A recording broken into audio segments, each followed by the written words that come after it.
Friday guys! Ingat kayo sa baha. Baha ulit. Friday, baha day.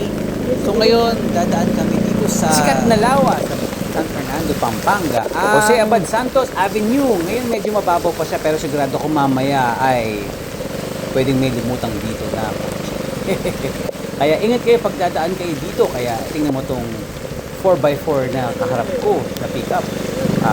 Ayun yung sumulong dun, no? Kami dito kami sa gilid kasi medyo mataas din naman si Zotes 400G, kaya lang ayoko munang magpa-cleaning ng CVT kasi medyo kulang ang filter daw kasi maraming nangailangan ng filter. Mukhang maraming lumusong sa baha. Yun, no? Tingnan mo yung kotse yun, no? Ang galing, grabe. Ang tatapang ng kotse. Halos magdamag ang ulan kaya yung mga ibang lugar tumubog na ulit. Ang galing. Controlled yung flood. Controlled na controlled. Flood. Controlled sa area. Galing. Buti na lang hindi pa abot yung apakan ko yung tubig. Baha. Kaya pa. Kampante pa dito sa area ito. Kawawa naman yung mga naglalakad na matatanda doon, no?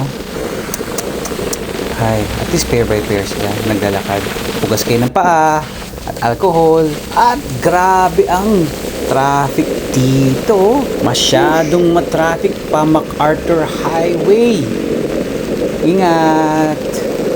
Kaya dito kami mag-shortcut sa tulay. Sa kabila kami dadaan. Aba. Grabe traffic. Ingat kayong mag-ama. Sa mga naulanan, huwag niyong kalimutan maligo at mga umapak or naglakad sa baha. Huwag niyong kalimutan maghugas ng paa.